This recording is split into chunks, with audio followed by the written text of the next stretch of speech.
What if I told you that the hardest money you'll ever make isn't your first $100,000? It's your first $10,000. In fact, many people spend years trying to reach that number. Some never do, and the reason has nothing to do with intelligence. It has nothing to do with luck, and it has very little to do with income. The reason is something most people never understand. Money has momentum, just like a massive boulder sitting at the bottom of a hill. The hardest part isn't keeping it moving. The hardest part is getting it moving in the first place, and that's why your first $10,000 changes everything. Not because $10,000 is life-changing money, but because of what it represents. Discipline, proof, confidence, financial habits, and momentum. Today, we're going to explore one of the most important wealth-building concepts that almost nobody talks about: the money momentum principle. And by the end of this episode, you'll understand why reaching your first $10,000 can completely transform your financial future. Let's begin. Imagine two people. The first person has zero savings. The second person has $10,000 saved and invested. Neither person is rich. Neither person is financially free. But they are living in completely different worlds. The first person is starting from zero every month. Unexpected expense? Problem. Emergency. Problem. Opportunity. Probably impossible, because every dollar earned immediately has a job. The money arrives and disappears. The cycle repeats. But the second person has something different: a financial cushion, a foundation, a small but important amount of capital. And that's where momentum begins. Most people think wealth starts when you become rich, but wealth actually starts much earlier. Wealth begins the moment money stops flowing through your hands and starts staying with you. That sounds simple. But it changes everything, because until you keep money, you can't grow money. And until you grow money, wealth remains impossible. This is why the first $10,000 matters so much. It's often the first major proof that you've developed the ability to retain money. And retaining money is the first step toward multiplying it. Think about learning how to ride a bicycle. The first few meters are terrifying. You wobble. You lose balance. You fall. Progress feels painfully slow, but eventually something changes. You gain momentum. Suddenly staying balanced becomes easier. Moving forward requires less effort. Money works the same way. The first stage is difficult, because you're fighting against years of habits, expenses, temptations, and financial gravity. Every dollar saved feels significant. Every setback feels frustrating. Every emergency feels like a major obstacle. But once momentum starts building, everything changes. Saving becomes easier. Investing becomes easier.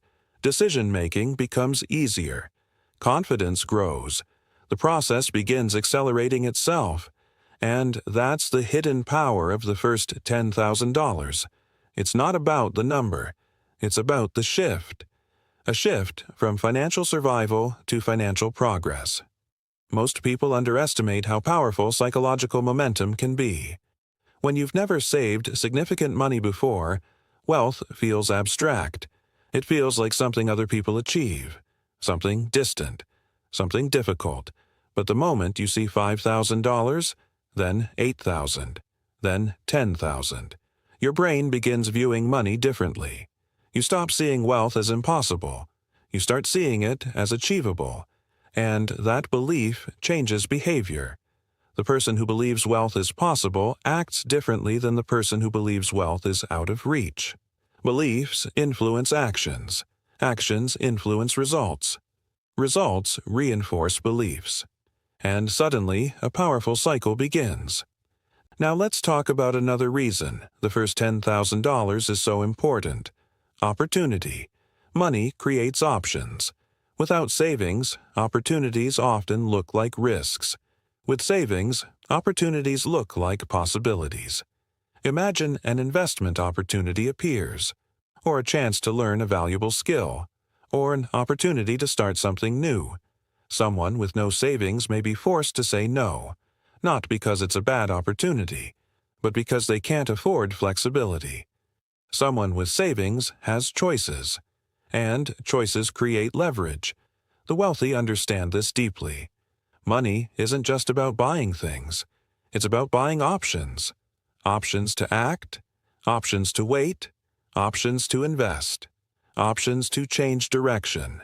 And your first $10,000 often becomes the first real pool of capital capable of creating those options.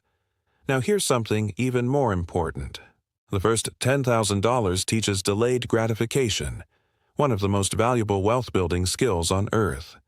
Every dollar saved is evidence that you prioritized your future over immediate pleasure, and that skill compounds far beyond money. It improves decision-making, discipline, patience, long-term thinking. In many ways, the first $10,000 isn't a financial achievement. It's a personal transformation, because the person who reaches that milestone is often completely different from the person who started. They think differently, spend differently, plan differently, and most importantly, they understand a truth that many people never learn. Small amounts become large amounts, given enough time. The first $10,000 also changes how you view income. Before reaching it, income often feels like survival. Paychecks arrive, bills get paid, money disappears. But after reaching it, something changes. Income becomes fuel. Instead of every dollar being consumed, some dollars are recruited. They're assigned a new mission: to create more dollars. And that is where wealth begins. Because true wealth is created when money starts working alongside you, not just for you. Now imagine a giant flywheel. At first, pushing it feels impossible. You push, nothing happens. You push again, still almost nothing, but eventually the wheel starts moving. Slowly, then faster, then faster, then faster, and eventually momentum takes over. The effort remains similar, but the results become dramatically larger. That's exactly how wealth works. The first $10,000 is often the point where the flywheel begins moving. Not quickly, not dramatically, but noticeably. And once it starts turning, every future dollar becomes easier to accumulate than the last. Because momentum is helping. The sad reality is that many people quit before reaching this stage. They save for a few months, then stop. They make progress, then spend it. They get close, then start over, again and again, never realizing they're only a few pushes away from momentum. And that's why persistence matters so much, because financial success often arrives later than people expect. But when it arrives, it tends to accelerate. Now, let's be clear. $10,000 won't make you financially free. It won't solve every problem. It won't transform your life overnight. But it does something more important. It changes your trajectory. It proves that wealth building is possible. It proves that your habits are working. It proves that you're capable of creating momentum. And once momentum exists, everything becomes easier. So, if you're currently building your first $10,000, remember this. You're not just saving money.